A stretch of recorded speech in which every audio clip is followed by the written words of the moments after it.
Hello, everyone. Welcome to the Multifamily Deal Structuring Monday. Our guest today is Jens Nielsen. Jens is originally from Denmark but has lived in the United States since 1996.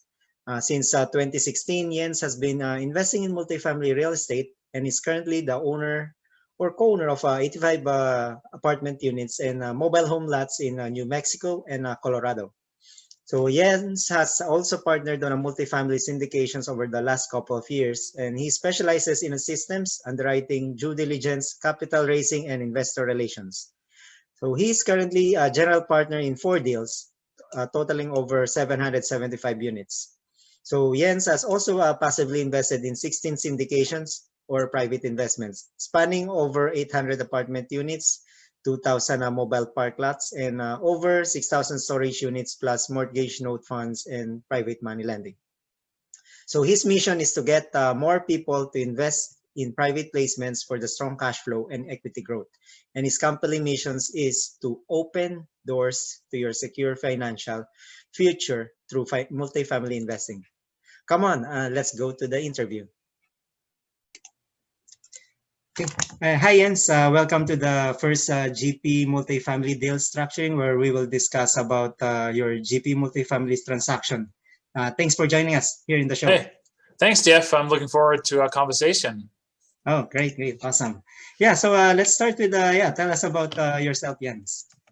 Yeah, so as you can see, I have my name is a little different, and that's because I was actually born and raised in Denmark. So, Nice. like you, we are both immigrants to this country, right? So it's exciting. It's an exciting country to be in. And I moved here in 1996, in my 20s, and just got a job and kind of followed the traditional path, right? Get a job, save in your 401k, and then hope that that was the right thing to do. I did that for many years, started out in Maryland at East Coast, was there for 10 years, moved to New Mexico, was here for 7 or 8. Then I moved to Colorado, and now I'm back in New Mexico. So I've been around the Southwest for a while. I really love it here because the sun always shines and it's beautiful, right? Yeah. Got involved in the real estate little over 4 years ago because at some point I realized that the path of working my W-2 job was not going to lead to financial freedom. It was just going to lead to more years of work, and I wanted to get a different avenue of income, and that's how the multifamily investing kind of came into the picture. I started with some small 4-unit deals in Albuquerque, New Mexico, a couple of 4 units, and then moved up to an 11, and then I've scaled since to 38 and some larger ones, and then gone into the syndication world as well. That was a very quick overview, and we can certainly dig into any areas you would like to kind of enhance more on that. Okay, yeah, that's awesome. So I think before the multifamily, so I guess you have some experience on real estate. Not really. I mean, I had bought and sold a few houses of my own, right, that me and my wife had lived in, but I hadn't really thought about what it meant to be an investor. Okay. I'd always invested in the stock market, and I thought that was the only way. And it wasn't until I learned about multifamily and syndication I learned there was a different option. Okay. By the way, so currently, I know you are currently located in the Albuquerque, New Mexico. You moved. Yeah, I'm actually in Santa Fe, New Mexico, which is just an hour from Albuquerque, but most of my own properties are in Albuquerque. That's where they're located. Oh, okay. Then, how did you end up in a multifamily? Basically just realizing that I wanted to invest in real estate. I thought, look at single family houses for a little bit, and I was like, man, I have to buy 100 houses in order to make any, to replace my income. And I didn't want to go that route. It seemed like way too much work. And I went and sat down. I talked with a friend of mine who had done some multifamily investing, also some mobile home parks. And he's like, yeah, go into multifamily. It's a much better path, and he just encouraged me to reach out to a broker, call up this one gentleman that I knew and that he knew. And he was a broker, and that's how we connected with the broker, and he showed me a few deals. We bought one very quickly, just our own money, and we wanted to see how that worked out. Okay, nice. Okay, so I guess let's discuss about that deal. So what's the source of that deal? Is it like an off-market or a broker relationship? You're talking about my first deal that I bought ever? You can go with the one that you have more participation, basically. Yeah, yeah. I mean, so the first, my first, like, there's really two things, right? There's my first privately held deals, my small ones, right? And that's may not be really so exciting. So let's maybe go into the syndication side of the things. I Okay. think that's probably more where you want to go. And um, so my first syndication that I really got very heavily involved in was actually, I'll use one this year because it has a lot of interesting aspects to it, I think, that we can all learn from. So um, we closed the deal. So I guess the first question is like, what was the source of this deal? And it's a relationship that my partner had with really the seller, but also a broker. So my partner already knew the seller, but the deal came through a broker because of a prior relationship with that broker. Okay. Then where is it located? This deal. It's actually located in Erie, Pennsylvania, which is a kind of a far away from where I live, but it's in the northwestern part of the state of Pennsylvania, right on Lake Erie. Okay, got it. Then how many units was that one? So it's three properties by the same seller. They're kind of like not right next to each other, but within like a small, half a mile or mile radius. So it's 137 units, 127 units. Sorry, it's 67, 30, and 30. So that's 127 units, three properties. Okay, got it. Then the class of it, is it like a B, C? That do you think? I think it's probably maybe a B minus. I would think what I would qualify it. We're gonna do some upgrades and definitely turn it into like a B plus even. Okay, got it. Then yeah, what's the story of this property from the seller? Yeah, so it's a little bit. It's an interesting story, right? So the seller, they had owned a lot of multifamily in that city. Huge family. I mean, hundreds and hundreds of units. Then, unfortunately, they had some family tragedy, like so it was kind of husband and wife ownership. One of their sons passed away, and they're going through a divorce as well. So there's a lot of family challenges that they decided they wanted to liquidate their portfolio instead of keep being active owners. So that's really why they decided to sell. Okay, yeah. Then so I guess is this like a mom and pop kind of owner, or it has like a property management? They were self-managing it, but they're very professional. I mean, Yeah. they knew what they were doing. They were doing a really good job. So they didn't like do the work themselves, but they were managing their own management company themselves. Yeah. Okay. Then for this property, were you able to get at least a T12 rent roll from them, or you kind of generated it on your own? No, they were running their financial pretty well. So we got T12s, we got rent roll, and as we were going through the process, they would give us updates every month to make sure things were kind of on track. Okay, got it. Then yeah, I guess for our listeners too, like, do you see like any red flags that you recall on the T12 or rent roll that might be a lesson for others whenever looking at the T12 or rent roll? This one was pretty clean. Don't recall any major problems with it. But I will say, though, just from experience, I've seen other T12s where there's a lot of like delinquencies, or there's a lot of like late fees that's counted as other income. So that may look good as, oh, we look at all this other income we have. Yeah, that's fine. But, you realize that that's a challenging tenant class you have if you have that many late fees and so forth. So, I don't really like that too much. But this one was pretty clean. I don't recall any major problems with the T12. Okay. Yep. Then I think that's good. Like, then do you recall, I guess, the original purchase price when you were discussing it with the seller? Then how much were you able to get? Yeah, I think initially the talk was around $7 million, I think, and we ended up getting it for I think it was 6.7. So we got a little bit of discount. They weren't really super motivated to discount the price. They knew what their property was worth, and we felt like it was a good enough property to pay that price. Okay, that's good. Then for this property, like what's the economic vacancy when you bought it? You know, it was highly occupied actually. It was mid to upper 90s, you know, 96, nice. 97%, you know.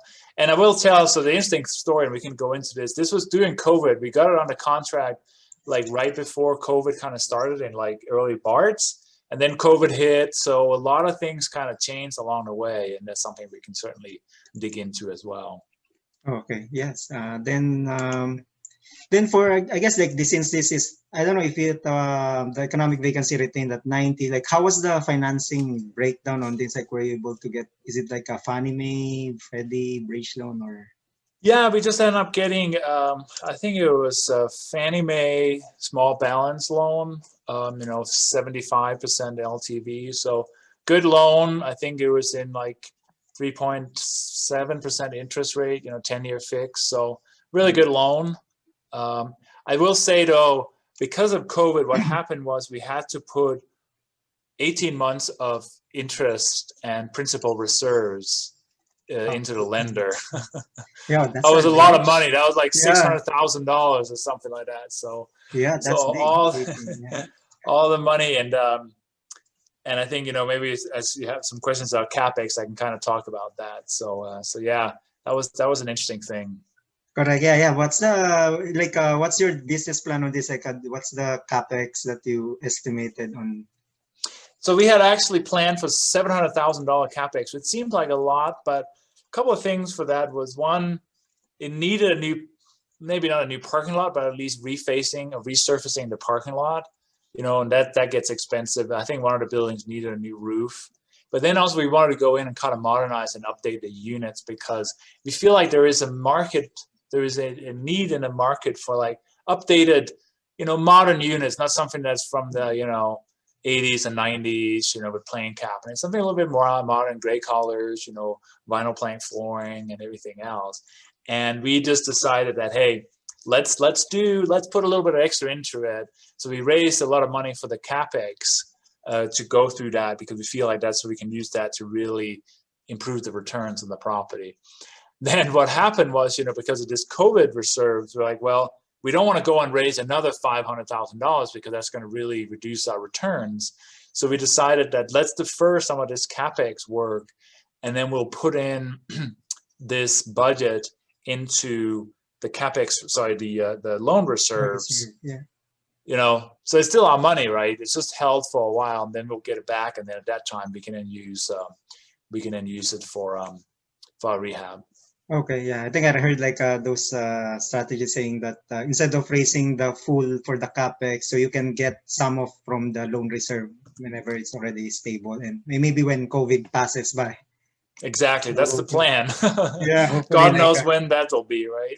yeah, hopefully, like at least the banks or the Fannie Mae basically will be able to release it and stuff. Yep, That's that's the good. hope. Yeah. Yeah. Then, so I think you mentioned about that this is 75% LTV. Then, yeah, how many years was the term for this one? 10-year term. Oh, nice. Yeah. Nice long. Are you planning to do like a value add and sell on this, or you're holding it? So, you know, the goal, we're long-term investors, right? And that market, the value doesn't increase. The appreciation is a little bit slower. So we feel like we want to hold on for at least 10 years, and that's what we told to our investors. We are hoping that we can do some sort of refi maybe towards the end of the long term or something, and maybe pay our investors back. You know, so our exit plan, you know, has a few different exit plans. One is just to sell. One is to refinance and pay our investors out. You know, a third one maybe be that the general partners come in and buy out our investors or something. So, you know, but it's it's so hard to predict what's going to happen in 10 years and where we all are, right? So, Yeah. but, Yeah, you that's never how know. we. Like if for some reason if it appreciates, then it's a good. Yeah, we can maybe make a lot of money too, right? So. Yep. Sounds good. Then, for this deal, when you underwritten it, like, what was the investor split for this one? Is it like a 70-30 or there's a pref return or? So we did a 75-25 split on there. We don't have a pref, but we also don't take any asset management fees or anything. And I know there's people like to discuss one way or the other. We have chosen this path because that way we feel like, hey, we're not taking any additional fees, but we share the profits, right? Yeah. And it's a strong cash flow market, so we feel like we're not really creating any disadvantage for the investor using this model. Yep. Yeah, I guess makes sense. Then, for this one, what's the average cash on cash that you're predicting and the AAR on this one? Yeah, I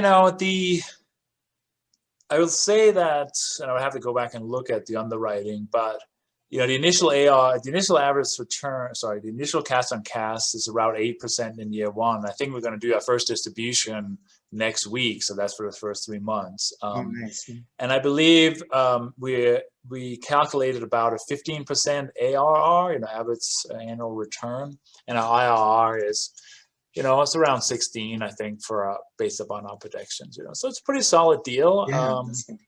In a stable cash flow market. Okay. Then I think this is I guess this is a syndication deal.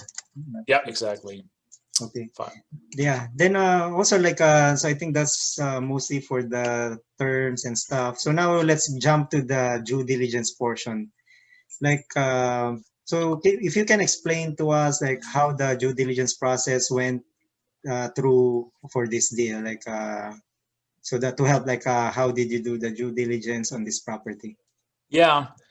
So there's obviously the financial due diligence, right?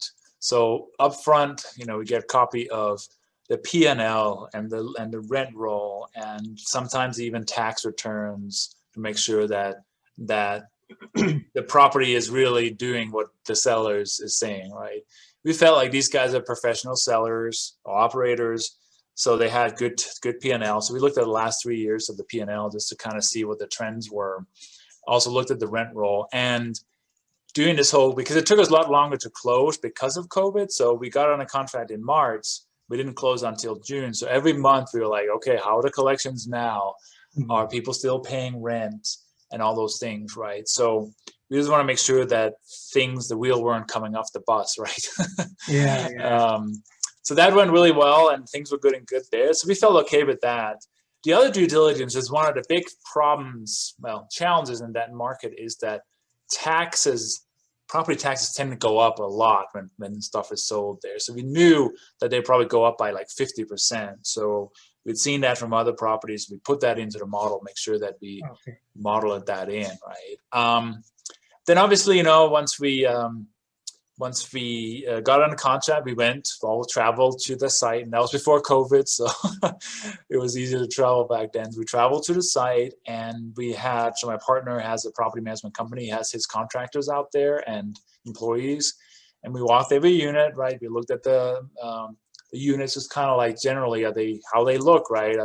We typically just we classified them in 3 different status, like, hey, it's good shape, it's okay, and it is in poor shape. And in poor shape really means it needs to be kind of gutted and redone, right? Okay, it's like, yeah, we can do some upgrades. And okay, it's like maybe just need a touch of paint, right? So, and then we're looking at mechanicals, water heaters and heating systems and cooling, make sure it's all okay, right?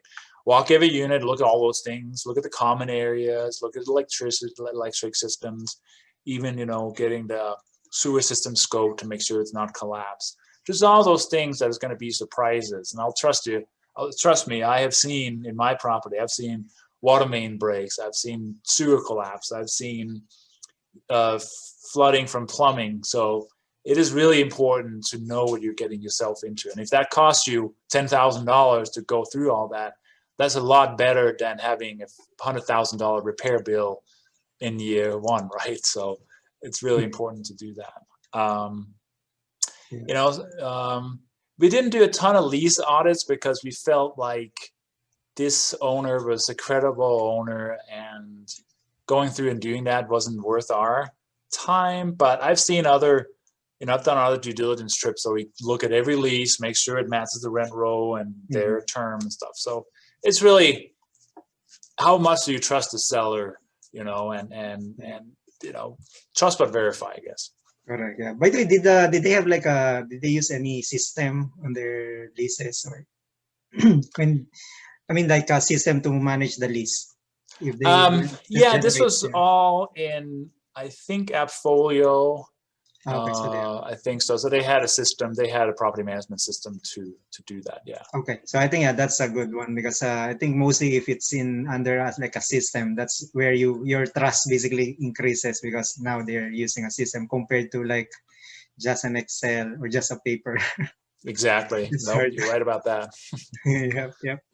Okay. Then actually, I want also to point out to our listeners like the importance of that sewer line scoping, and also trying to visit each and every unit, because you never know if you only look at some of the units, because there could be some bad units out there. And also the sewer line scope, it costs a lot if there's, especially like as you mentioned, if there's collapse line, then especially if it's under the building, it will cost you a lot of money. That is true. Yep, yep. So thanks. Then I guess for this one, so you will have a property management. So the property management company that you got is like already doing business in that Erie, Pennsylvania, or? Yeah. So this is kind of our competitive advantage, right? So my partner, he owns hundreds of units already, and he also has his own property management company.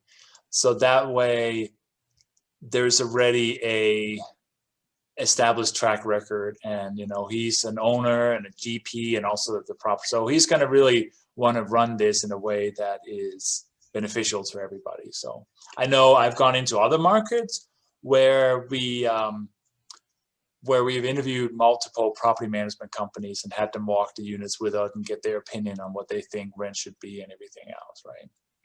Yeah, yeah. I think that is really good, like having someone who's already experienced and doing and already have units as well. That's really a plus. Yeah. Then yeah, for this deal, like, did you do any kind of water conservation, or did like someone from third party to evaluate, and also cost segregation? The first question around the water, we're not really doing any water savings or anything like that. I mean, we're going to replace toilets as we upgrade some of the units, but we didn't really feel like that was worth it. I know there's certain, like, you can go, there's certain green programs and other things where you have to do this. This wasn't the case in this one. Okay. Then yeah, for the capital raise, like how much, let's go to the next section, which is the capital raising. So how much capital was needed to be raised for this deal? It was 2.6 million. Actually, let me double check that. Then while you're checking, and also like if you recall, like maybe how many investors were in that deal? Yeah. So okay, here we are. Sorry, it was $2.3 million we ended up raising for that deal. It was about. It wasn't that. Let me see again how many investors it was. Yeah, it wasn't a ton. It was about I think 20 investors or something. Oh yeah, that's at least manageable. Yep. Yeah, exactly. Then I guess like this one also has a minimum of around 50, or?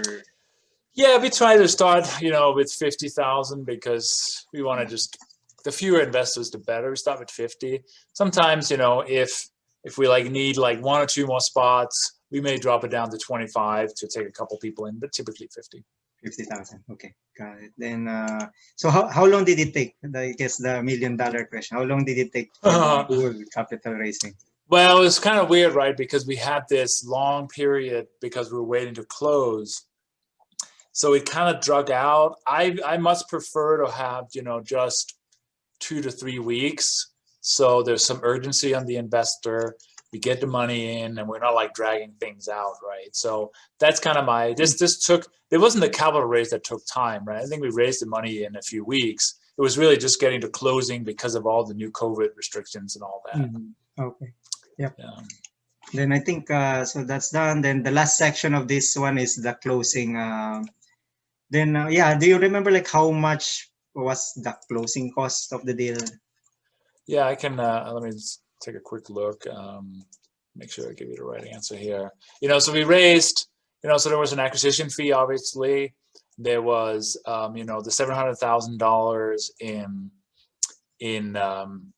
in CapEx. Well, that's not really a closing cost. Sorry, that's just extra. I think it was about 200. I'm just looking at the numbers. About $200,000 in closing costs, which are loan fees and transfer taxes and acquisition fees and so forth. Okay, got it. Then yeah, I guess this is during the COVID. Like, how long did it take, like from LOI to closing? Well, that was 4 months, I think. Yeah, 4 months. Which is much longer than it should take, but that was the situation here. But I think that's still good. Like I think because sometimes I see without COVID, like it takes months and months, but this one is taking COVID into consideration. Yeah. Luckily, so what was really helpful here was that the sponsors of the deal already had an established track record with the lender, so we could go in and do we could go in and kind of work through that very quickly, and they trusted us and everything else, right? So that helped a lot. Okay, that's good. Then oh yeah, by the way, this loan, like it's a totally everything's brand new loan. There's no seller financing on this yet. Nope, just a brand new loan. Nice. Okay, so I guess like this is the period like we asked our guest like the final 5 sizzling questions. So the first question, like any lessons learned that you want to share from deal analysis, due diligence, capital raise, financing, closing experience on this deal? I think that this is because it was an unusual time during COVID. I think there was just so many changes suddenly around. Well, the reserve from the lender, the way how they're going to do, because the lenders will do their own inspections, how they're going to do their inspections, even like getting government agencies to do their work, like issuing LLC documents and all this stuff. So there's just suddenly the bureaucracy just changed so much. So we just had to be much more patient in all those areas, right? So that was one of the things, And I think the other lesson here is really the team that you're on. Make sure that you have a team that is complementary in the sense that you have somebody that's really good at the broker relationships, somebody that's good at the underwriting, somebody that's good at the numbers. So you kind of like have a team that is really complete in that sense versus, having too many people that all have the same strength, right? Yep, yeah, I guess that diverse skills, yeah. Exactly. Yeah, then the number 2 question is any recommended books? If you want to get into the capital raising, being in a GP, I think the Hunter Thompson's, it's called Raising Capital for Real Estate. So I was looking at it. Oh, yeah. That's a really good book, and it puts a lot of thought around your mindset and how do you put yourself out there as a thought leader and everything. Yep. Yeah, I think that's a good book. Then any number 3 is like any recommended podcast or YouTube channel that you're listening to and would recommend? Oh, recommend yours, of course. Nice. I listen to a lot of different podcasts. Now I'm more interested in the macro view of things. So the economy, the greater economy, things like that, right? So again, Hunter Thompson has a great podcast I listen to. I like to listen to maybe Michael Blanc has a good one. Just something that goes a little bit beyond how's the deal done and stuff like that, because I've listened to plenty of those, right? Okay, that's nice. Then I think the number 4 is like, this is time to promote yourself. What's your acquisition criteria for multifamily? Like location, number of units, class. So this is to let everyone know and reach out to you if they have any deals in those areas. Sure.